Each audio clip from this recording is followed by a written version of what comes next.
to introduce Bhujel from the Asian Institute of Technology. Ram will give us a perspective on the advances of Asian aquaculture and sustainability. Already in the beginning of this session, we heard that China and Asia, of course, account for most of the aquaculture production. And Ram will give us a perspective on this topic. Ram, thank you very much. It's my pleasure to be here to represent whole Asia, actually, where 90% of aquaculture is produced. And I have got only 20 minutes, so it's not fair, actually. So this is the title that I thought maybe will be interesting for most of the people. And I try to cover some of the farming practices in Asia, what's going on, which is species, what type of systems, and what are the sustainability issues, and some conclusion. So this is the picture from Asia, showing more people catching fish, more people than fish. And since 1994-95, globally people are worried about collapse of fisheries or declining or not increasing as population growth is increasing all the time. So how we will feed the world? You can see tuna in Japanese market, and no more big tuna they can catch, so smaller tuna. Although I think in Australia, some Japanese companies are also trying to breed and culture, but it's still at the beginning. And I try to see aquaculture in fisheries situation, what is going on, why people are worried. USA, UK, all the developed countries, they see these figures. That's why they are worried. And they have to depend on maybe other countries and develop aquaculture. Even there is some research here. They're saying if current consumption rate and activities continue, the fisheries catch are 80% of the species will be collapsed by 2048. You can find this news on the internet, actually, if you search by fisheries collapse 2048. So that's the worry. But this will not happen, but this gives you some alarm from now on, or people are trying to do some good thing, or so that it will not happen. But this also gives message, that clear message, we need blue revolution, that is aquaculture. We're talking so much about blue revolution, but still whether it has happened or not happened, I'm not clear even. Also, I don't know whether some of you are clear. It is happening, or it has happened already, or it will happen after maybe a few years. But as previous Albert also, other speakers showed, aquaculture is the fastest growing industry. And it started very late 1980s, 70s, but actual growth happened after 1985, something like that. Compared to poultry or beef industry, they are maybe 500 years old or something like that. But aquaculture is very young, and it is growing fast. And if you look at some countries, especially in developed world, they also tried aquaculture at the beginning. For example, Germany, France, Japan, UK. But you can see these are all from FAO data. They could not sustain. They could not sustain. So this is another worry. Wild cats decline, and then also aquaculture could not sustain. So what is the solution? And probably most of the European countries or developed countries are now collaborating with Asia or Latin America, where aquaculture can sustain, or aquaculture can grow actually, and then buy from there, maybe cheaper. So all these countries are facing probably cost of labor, cost of land, or cost of production, let's say, basically. And then if you look at Asia, China, India, Thailand, Vietnam, aquaculture is growing very fast, exponentially. So these are just examples. Many other countries, including Indonesia, even has faster growth rate. Similarly, small countries like Bangladesh, Nepal, even all these countries are, emphasizing on aquaculture, and then aquaculture is growing very fast. And also, if you go through species-wise, also tilapia, pangasius, shrimp, prawn, almost all these species growing. Production is increasing this way. So this shows a good indication, actually. So now, these are the major species. And then, especially for Europe and America, major species of concern are like shrimp, pangasius, and tilapia, because these are exported to Western world. And that has created jobs and created even income, generated good income for the families in rural areas even. So, although there are hundreds of species in Asia, or they grow so many types of species, and it's not possible to show all these in the list, just to show major one. So I'm going through some slides how they grow, different species, like carp. Carp is #1 species among the aquaculture species. Carp as a group, let's say, and they have 1,000 years of history in China, in India, and mostly they grow in polyculture, big ponds, even without feed or little feed, supplementary feed. So I don't think there is any environmental issue or any sustainability issue. Only issue is market. These carps you cannot export to Europe or America or other countries, and they consume mostly locally in China or India. Huge population is there, Bangladesh. But still within Asia also, this fish is liked by some people in Asia, but not everywhere. Like in Thailand, they don't like carp. They like something else, like a tilapia or a catfish.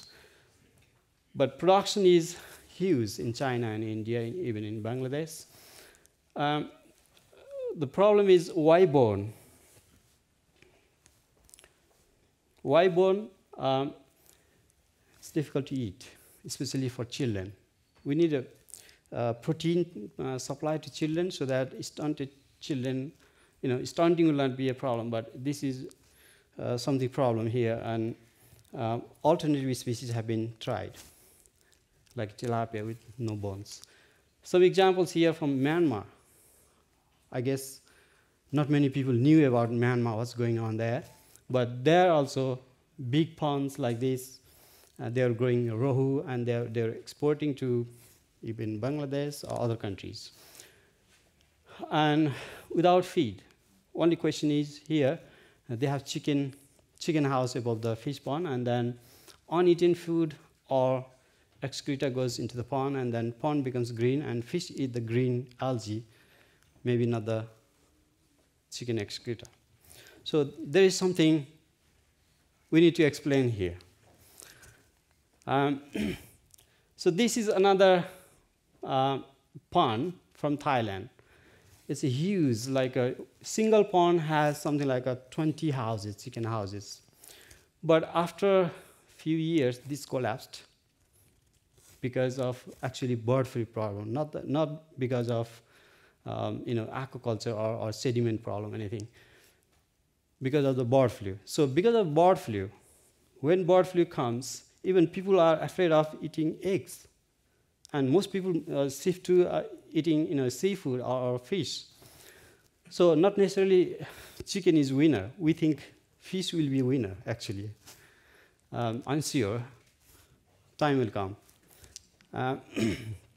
More and more people are moving from red meat to white meat to seafood. There is a data we can show. Actually, I had one slide, I deleted that. More people are moving from red meat to white meat to seafood, actually. Now, there are some problems also. AIT, where I'm working, try to promote aquaculture in rural areas using some sort of sustainable way, like integrated farming, something chicken or ducks, like that. But sometimes it can fail like this. After project ended, it didn't sustain because of some reasons that they could not sell eggs of the ducks in particular area, not necessarily everywhere.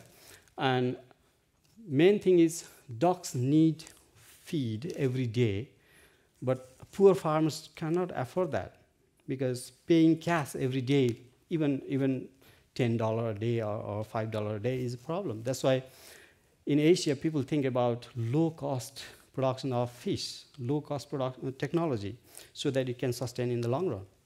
So that's how AIT was doing, and then it has been successful in many, many cases. This is just one example one day. This can happen.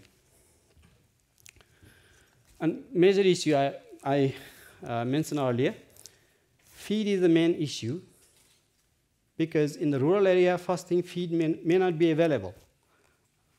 And then that's the reason people are just feeding maybe rice bran with a wild cake, simple thing, like a supplementary feeding. And also now animal manure, whether we should eat that fish if those fish are harvested from the pond where people are growing chicken above the pond. If you look at this way, nobody questions what vegetables farmers are using. They are using manure also, but nobody is questioning about eating vegetables, correct? Human compost. Even, yeah. It can be compost, yeah. But it's just a question, okay, thinking in Asia, people don't feel so much afraid of eating fish that grown in integrated farming system.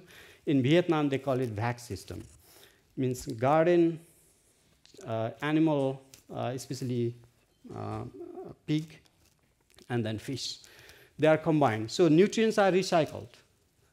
So that is actually sustainable system where you don't need external nutrients coming from all the way from Peru or Chile, or no fish meal used there.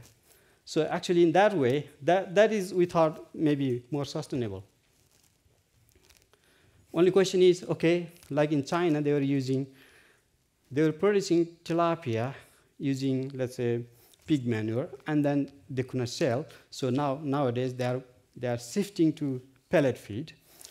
But again, production cost increases. Then Europeans have to pay more. So it comes the same way. Okay. So these are the problems. And then other, more sustainable, let's say tilapia, how they produce in the lake or in the river also. And there also, this is profitable. That's why these are biggest ones in Vietnam. There is a good profit. That's why they are producing. They are doing this. Indonesia, you can see in the lake. But only question is, in some areas where people are putting so many cages covering maybe 50% of the area. But if they cover only 10% or 15%, I don't think there is even environmental problem. So we try to work out, actually, is the environmental problem if they have cages in Mekong River. Mekong River is a huge river. You have plenty of water. We try to calculate how much actual nitrogen will be increased when you have a cage culture, certain maybe 100-ton facility. But we could not find so much increment in terms of nitrogen or phosphorus. That's why if it is big lake, big river, I don't think there is a big environmental issue. And only question is tourism. If there is a tourism, people think they don't want to see cages. So, but you can do the zoning and where you can put cages away from those tourist areas. And recently, people are growing tilapia or fish in cages in the pond. So they have their own control. They can do whatever they like there.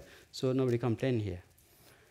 And yeah, this is the one in China where they produce now using pellet feeds. So they are the one they can export.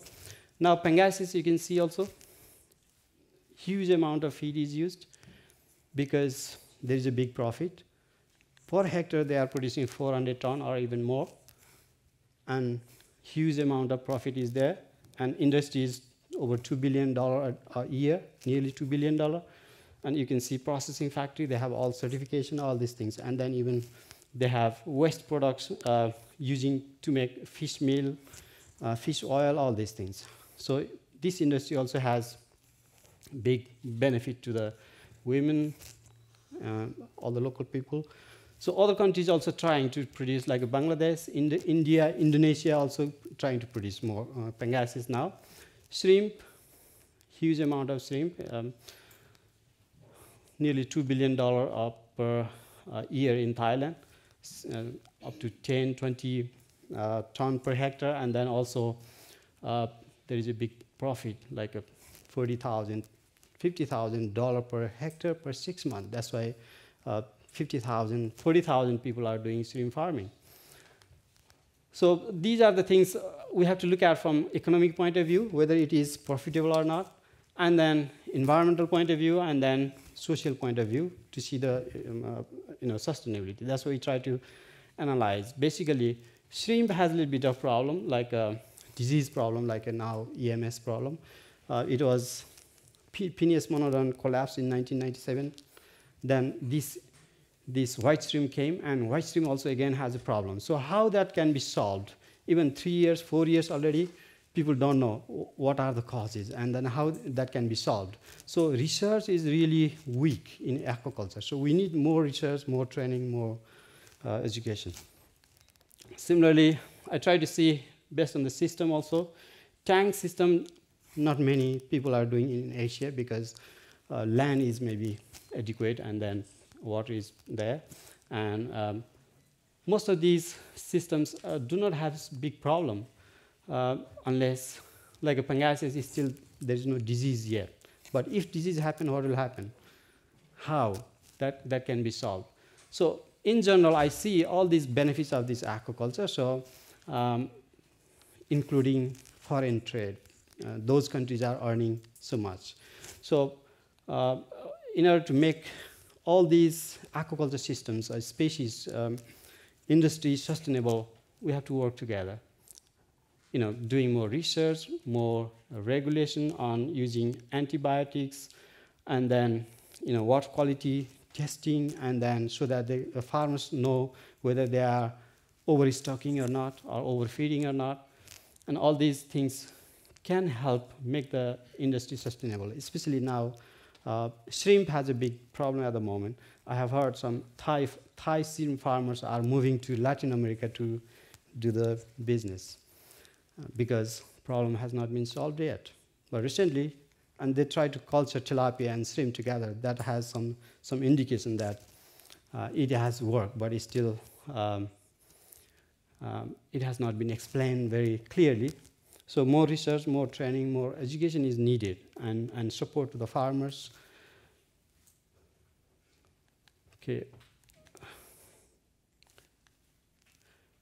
Okay, that's all what I wanted to say. I hope I'm on time. Thank you very much for your time.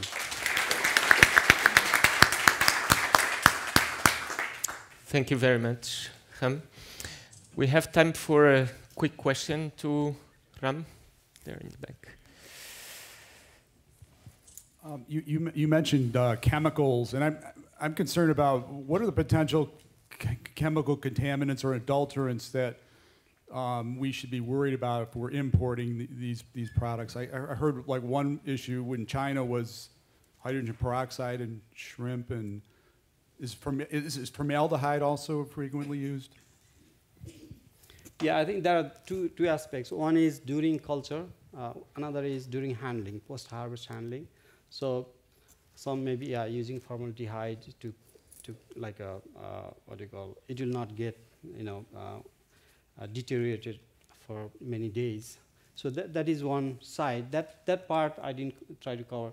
That is more about how they handle post-harvest and sale trading. Trading is something another part. So there is, even in Thailand, there is sometimes government, public health ministry goes and tests whether they have used any formalin or not. And if they found, then they will stop that. I mean, they will catch that and then they will punish, or they have something system every month. I'm not sure in China, yes, it has been, I think, a little bit difficult to control all these things. But nowadays, those companies which want to export tilapia or pangasius to Europe or America, they all have to go through all the certification process. Without that, they will not do it. So that will come, including production side and handling all these things. Very brief, there in the back. Look. Just want to give one comment about pangasius culture in Vietnam. You said that there's no major disease, but actually there's a lot of major disease on pangasius, like Adversiella ictuluri causing enteric septicemia out catfish, and Adversiella and Aeromonas as well. Yeah, major losses. Yeah, thank you for what I was. I mean is not like those diseases have not made the industry collapsed, like a shrimp, right? Mm-hmm. That's what I was trying to say. Yeah, there are parasites, there are some small diseases, there's bacteria always there, but my point is it has not collapsed yet. It may happen in the future, but in that case, how we will solve the problem? So we have to be ready. Like a shrimp, I was mentioning 3 years, 4 years already, but still there is no clear solution, right? If in pangasius can happen, in tilapia can happen, tilapia happen actually. So main thing is, it has not happened, but if it happened, we have to be ready to solve these problems. And then what I feel is research in aquaculture is very weak compared to maybe salmon or especially in Asia, let's say, poultry or beef or pig. They have a lot of more research, more funding, more support to the industry. But I think aquaculture has very limited. Mm-hmm. Thank you very much, Ram.